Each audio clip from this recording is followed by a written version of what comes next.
Ruta dzīvo Juglā Vidzemes alejas 4. namā un par savu dzīves vietu saka vien tos labākos vārdus, jo kā nu ne, apkārt vienīgi zaļumi un dzīve gluži kā laukos, ne lielpilsētā. Vienīgais, kas uztrauc Rutu un viņas kaimiņus, ir jau 20 gadus neremontētais ceļš, kas ved caur pagalmu. Vienīgas bedres un braucot cauri zops uz zoba neturas. Beidzot ilgi gaidītais remonts pagalmā sācies, bet, kā stāsta iedzīvotāji, tas tiek veikts nekvalitatīvi. Mēs jau 100 gadus gaidām, kad mums saremontēs ceļu. Tagad sāk remontēt, bet darbi vispār netiek ievērot nekāda ceļu remonta tehnoloģijas. Pilnīgi nekas. Ruta stāsta, ka strādnieki tikai uzgāzuši asfalta kārtu un zem tās esošās dziļās bedres nav aizbēruši. Te bedres ir apmēram pusmetru dziļas. Visam bija tiek pārliec pāri asfalts, neviena šķebjonka apakšā. Kā mēs sākam ar viņiem lamaties, tad vakar sāku vadāt šķebjonku un sāku likt. Ziemā tur viss piesals un atkal viss būs tas bats, kas tagad tur ir redzams, tas būs redzams arī pavasarī. Un viss tur būs saplīsis un sajūta nauda vienkārši nomesta, ierūlēta asfaltā. Ruta domā, ka drīzāk paši būtu labāk ceļu remontējuši nekā šādi meistari. Te jau viss ir redzams. Tur tālāk, tur mēs kādreiz likam ķieģeļus iekšā tajās lielajās bedrēs. Ķieģeļu gali ir ārā. Un kas tur būs? Tie ķieģeļi taču sabruks apakšā. Viņi taču visi sabruks apakšā un pilnīgi nekas goda vārds sirds sāp par šito vājprātu. Lai taisa tā, kā ir jātaisa ceļš, nevis tā ķepļa. Rutas kaimiņiene Velta stāsta, ka strādnieki ne tikai pavirši veicot savus pienākumus, bet piesavinājušies arī iedzīvotāju sen meistaroto zaļās zonas norobežojumu. Pirmkārt, mums šeit visapkārt bija, tas jau tā kā no padomju laikiem bija metāla caurules, laikam, visapkārt tāds kā žodziņš. Viņas bija domātas tur laikam ūdeni laisīt, Viņa strādāja, es vienu dienu tagad skatos, vakarā nav. Velta taujājusi strādniekiem par pazudušajām caurulēm un saņēmusi atbildi. Vajadzēja sargāt, tagad jau vairs neko, varat vērsties policijā. Ja jau mums nevajadzētu, mēs taču paši, vai tad mums ar naudas kādai nodot metālos.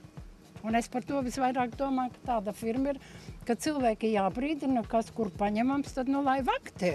Velta zina stāstīt, ka netālu esošajā mājā dzīvo deputāte, un tur ceļš esot ļoti labā kvalitātē. Negribas jau tos deputātus, vienmēr viņus mēs, bet pie blakus mājā tur dzīvo deputāte. Un tā mājai, tāpat kā tur, siltuma mezglam vispirms nobēra, kā arī pienāks, es kaut ko saprotu celtniecībā. Nobēra šitos, norullēja, tad virsū šitādu, kā mums te to asfaltu lēja, un tad vēlreiz otrreiz. Mums viņi te atveda, viņi nobeta to, kas viņiem bija pāri palikumi. Pagalmā darbojas strādnieki, tādēļ jautājam pašiem vaininiekiem, kā tad ir ar to ceļa kvalitāti. Un vīrs, kas darbojas par galveno darba veicēju, atzīst, ka uzlietais pagaidu asfalts tiešām ir pārpalikumi. Vai tad asfalts? Tas asfalts mums palika pāri, mums viņš bija jāgāž ārā. Tur bija lielas bedres, lai cilvēkiem 3 nedēļas līdz uzlies jaunu asfaltu, nebūtu kājas jālauž pa lielām bedrēm. Mēs viņu te uzlējām. Mājas iedzīvotājiem pašiem nemaz nesot ne jausmas, kas veic remontdarbus viņu pagalmā. Neviens viņus par to nav informējis. Mēs neesam pat lietas kursā, kas mums nav ne tāmes rādītas, ne mums kas ir paziņots. Nekas, mēs neko nezinām.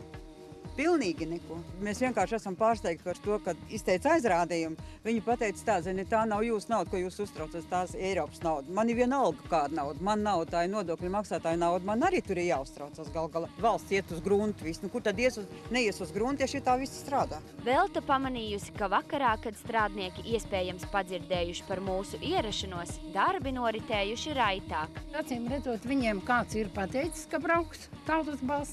Tad viņi no rīta atveda šeit uz tā asfalta virsū uzgāza, iepēra un šeit riņķī strādāja. Kamēr iedzīvotāji spriež par ceļu remonta kvalitāti, notikuma vietā ierodas arī atbildīgais darbu vadītājs un iedzīvotāji ņemas skaidrot sasāpējušos jautājumu ar priekšnieku. Jūs tiešām domājat, ka mēs galīgi, ja?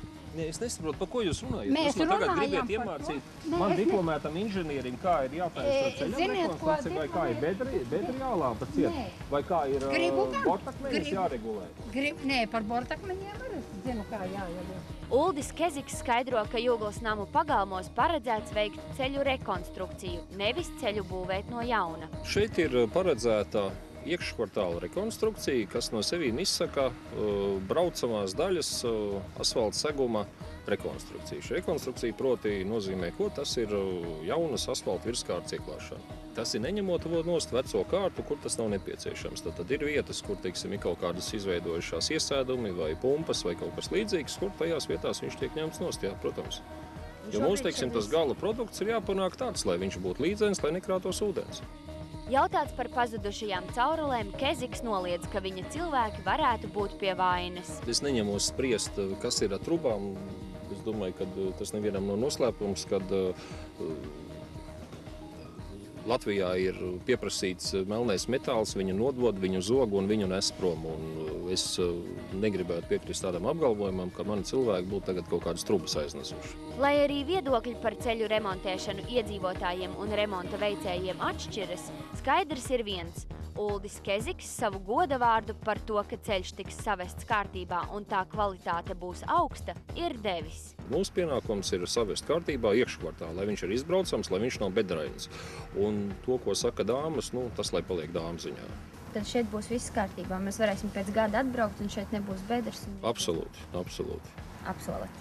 Tieši tā. Ceļa remonts norisināsies vēl nedēļu, un pagaidām, kad viss vēl ir procesā, iedzīvotājiem atliek vien gaidīt un cerēt uz strādnieku godprātīgu darbu. Rūta Čivča, Sandris Polis, Tautas balss.